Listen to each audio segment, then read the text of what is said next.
Well, hello there. Welcome to this episode of the Terri Show. If you have ever been ghosted, if you have been breadcrumbed, which I will talk about, or sort of stuck in a situationship, wondering, how am I here again, or what the heck is wrong with me? Nothing's wrong with you. I'm going to help you decode that today on this episode, because it's really not just about that one person or that one experience.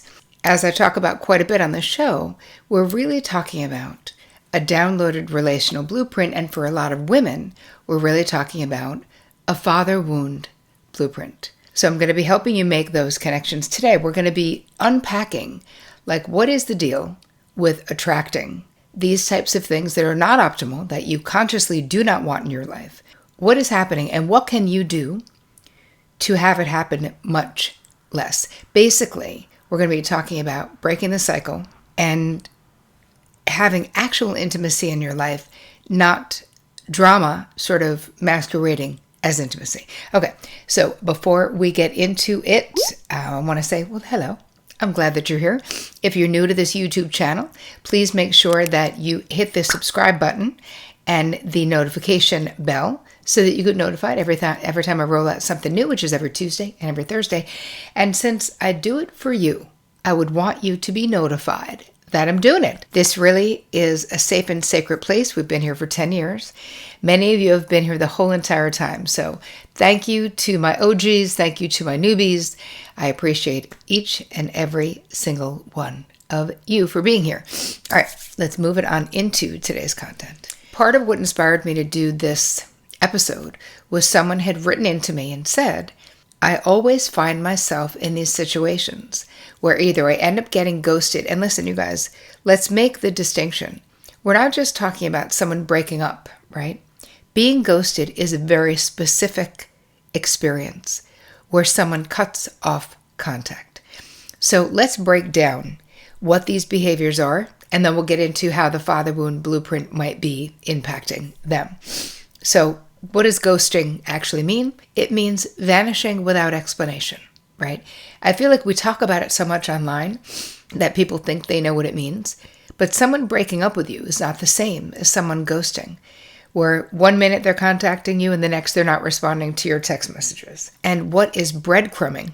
It's funny, I was one of the guest experts on the Nick Cannon show, and I was talking about dating. And one of the things we talked about was breadcrumbing, which is basically when you're dating someone, but they're giving you just enough attention to keep you hooked. And in those scenarios, it always seemed to me when I was younger that it's like the person could sense when you were getting fed up with their bullshit and with their lack of attention and with their lack of care. And then the moment you're about to break up with them, then suddenly they start to put in an effort towards you. But either way, it's breadcrumbing if it doesn't stay consistent, right? If they just give you enough and then they back off, they just give you some more attention, then they back off. Being ghosted can really do a number on your self-esteem, right? It can create feelings of unworthiness, or it's tapping into feelings of unworthiness that are already there, which is more likely. It creates confusion, and it's like, it's so painful because it makes you feel like you've been erased almost. You know, where someone, how can you just not?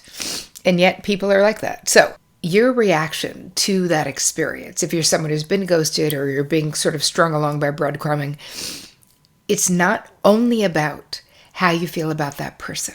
So this is where, this podcast is from a psychological angle too, because there's almost always a parallel process going on, especially when it comes to emotional things, and especially when it comes to things that are being repeated in our lives. So listen, everyone has been ghosted once or twice, I imagine, right? If you're dated, you've been ghosted. But if it's happened repeatedly for you, or if you feel like you're in this unsatisfying type of relationship where they're giving you just enough and then backing away, that is something to look at. That is a pattern to look at that probably has something to do with something much older than the dating app that you're on right now. So let's talk a little bit about the father wound blueprint. So for those of you, and I've been talking quite a bit about father wounds because I'm writing a book right now about Father Wounds. That will come out September of 26. I'm very excited about it. So what is a father wound? For those of you who are unsure, I mean, you probably have an idea, but I'll just give you the actual definition. It's basically the emotional pain and the injury that's left behind if you had a father who was absent, who was rejecting, who was abusive, inconsistent, or even just emotionally unavailable. So why am I writing a book on father wounds? And why am I interested in this? Because I have my own father wound. And I know how having a father wound impacted my romantic relationships for me very specifically, because I was securely attached to my mother and insecurely attached to my father. Now, how it plays out for you, for other people, we are all incredibly unique. But what happens when you're a child and you have a father who is, in my father's case, he was not interested in us children. He was not particularly mean. He was not particularly warm either. He wasn't around us. And when he was very, very quiet. I say in the book, and it's true, that I think that by the time my parents got divorced when I was 13, that my father and I probably exchanged a maximum of 50 words, 50. And I'm not exaggerating. I'm not. So what creates a father wound? Every experience under the sun that's not good. So in my case, it was an emotionally unavailable father who was very athletic and very successful white-collar guy who I think should have had sons. I think he would have done better. My mother thinks he would have sucked both ways, but whatever. We all have our opinions. But he was a guy that had 4 daughters under the age of 6, and we would take a 3-hour ride to go visit, to go stay with my grandparents. And he would tell my mother he's not stopping on the way. You've got a 6, a 4, a 2, and a 1-year-old. Really? You're not stopping along the way? Nope. If he wanted you to close your window, and he was always driving, he would point at you. This is when we had manual windows. And he would do a motion. If you're listening to this, you can't see, but I'm doing an old school cranking motion. He wouldn't even ask you. He would just point at you and do that. If you were somehow kicking the back of his chair inadvertently because you were a child, he would point at you and then do like a slice across your neck motion, which would not that meant he wasn't going to kill you. He just meant stop what you're doing. So yeah, none of that made for a comfortable relationship with my father. And it made me not trust men. And it made me think that men were people to be managed. And it made me be afraid. What did I internalize, though? And what do other people who have father wounds internalize? If my father couldn't love me the way that I needed to be loved, it must be me. There must be something wrong with me. Because kids, that is so common. Because it's so painful. The alternative, it's less painful to think that we're at fault than it is to think that a parent who's supposed to love you the most, or at least as much as the other parent, is 100% not interested. But what does it do for our core beliefs? We have core beliefs that sound like, I am not enough, I have to work for love is hard, right? In my case, it was men are to be managed. For sure. Never tell the truth. What? Why would you do that? I mean, to me, men were like the enemy growing up. Then when I actually grew up, I had such fear of men in authority. And I wonder if any of you, did you have a scary or punitive father? And then did you grow up having the same thing? And you realize the ripple effect of having a father wound. It's not just in who you attract when you're dating. It impacts your life in so many different areas, which is why I'm writing a whole freaking book about it. But how does this then affect us and our nervous system? So if you have, I just consider father wounds in general worthiness wounds. Because as children, we didn't get what we needed, which made us feel like we were unworthy. When someone pulls away from you, though, now, what happens to your nervous system, right? There's a fear, right? You could go on high alert, not because they're so important to you, right? But because it is holding up a mirror to this old abandonment wound. So we're having a transference. As we're dating, we're having a transference. So, right, and what does it mean to have a transference? It means that you are responding now, having a transference to an older injury. That means I am behaving and responding in real time, but my behavior is being fueled or amplified by an unresolved injury from the past. So that's how father wounds can kind of weasel their way into your relationship, and why it's, I would say to my therapy clients, if, they'd come in and be like, oh my God, this person didn't get back to me and I feel like they're pulling away, and they'd be panicked about it. And I would remind them that the last time I talked to them, they weren't even sure that they liked this person. So it's almost like we become reactive about rejection rather than being discerning about, should I even give a shit that this person is are they even a valuable person to me? Because we can't, if we want to be healthy, we can't have the same amplified fear of rejection from everyone, because what happens is it makes us very vulnerable to other people, right? It gives them a seat in the VIP section of your life that they don't deserve. So part of this process, when you can start to shift these behaviors, is that we become so much more discerning about who we date and who we let into our lives. So let's look at the repetition itself, right? I've said this many times. You guys know this. I write about repeating relationship realities. Why is this? Because your subconscious is drawn to what's familiar, not necessarily to what's healthy. So this is what happens. I was drawn to emotionally unavailable men. And then through therapy, I thought I cracked the code on that. I was like, okay, now I'm dating all of these European men. I was traveling like crazy. And I'm like, I've cracked the code because they are so warm and so affectionate and think I'm great and tell me all the time. And then my therapist was like, yeah, man, but they live on another continent here. It's the same thing, because the repetition for me was being left longing and alone.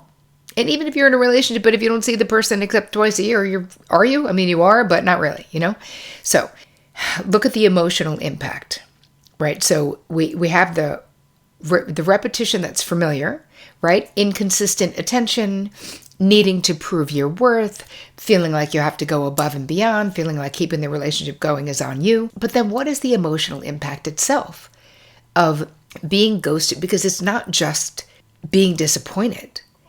In many ways, without being dramatic, it is being re-traumatized. So that's why sometimes you'll think, why am I so upset about this? Why is this pain so deep when I didn't know this person that well? Because it's about an older pain, right? And that trauma can make you chase even harder, right? Because it's the little kid in you who feels like, if I was just better or did more or did it better, something, I could fix it this time. I always say this, but it's true. I feel like when we're having a transference like this, it's like the little kid in each of our hearts searching for a do-over. We want a better outcome than we had with our father, right? So, this plays out not just in our romantic lives with too much, checking your phone a million times or texting too much or whatever, or professionally it can come out as being obsessed over your boss's approval.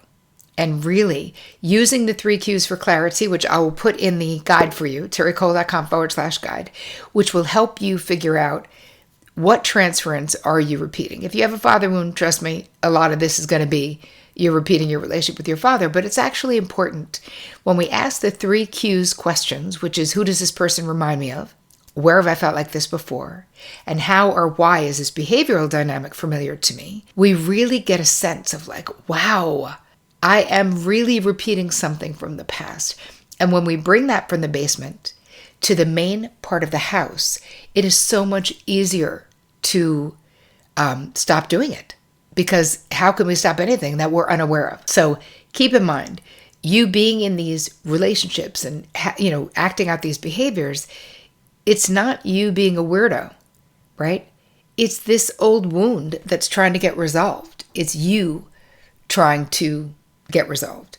And another, quick note on breadcrumbing. So what is it? It gives you, people who give you just enough attention, just enough response. It's just enough dopamine to keep you hooked on the drug that is them. But it's not a nourishing relationship. It's not nourishing enough for you to feel love or for you to feel secure. So again, we go back to childhood. We go back to the father wound blueprint.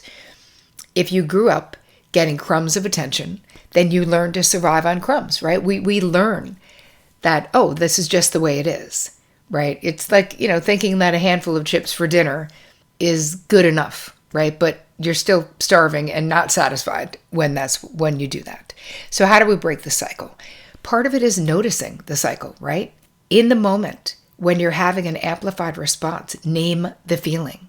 I'm feeling abandoned. I'm feeling rejected. I'm feeling angry. And allow yourself to say, hey, this is old pain showing up in a new package, right? Because that's kind of what it is.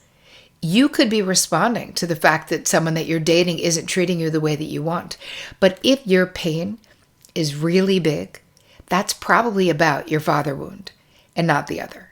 And then I think you have to really get discerning in your relationships, right? Really do a pros and cons list. Like, what is this other person really bringing to the table? How are they really treating me? Versus what you hope will happen in the future or what you're kind of imagining is happening. Like, get real honest with yourself. So we'll do a reality check for the relationship. And then part of this whole process of healing the father wound is reparenting ourselves, is give yourself what you need, right? Talk to yourself with kindness, right? You don't deserve this inconsistency. You didn't deserve it then, and you don't deserve it now. You deserve someone who's excited for you and can show up for you in a consistent way. That is what you deserve. And then we got to set some new standards, right? Decide what healthy, consistent love actually looks like for you in your life and have that be the bar, right? That's the new bar. And it starts out as behavior, right? Obviously, we don't love people that we just meet. It's about behavior. Look at someone's behavior. And if they're inconsistent, call it out, have a conversation, or end the relationship. Because when we tolerate that, what we're actually saying is, that's fine, I'll have more of the same, right? In the beginning, sometimes when you have a father wound, healthy, consistent behavior can feel a little boring, which I know that sounds weird, but it can. So just let yourself be bored for a little bit, because in the long run, someone who can show up is way more interesting, because that's actually someone you can build a life with. And here's the thing. You deserve so much more than crumbs, my friend, right? You deserve the whole meal. Steady, right?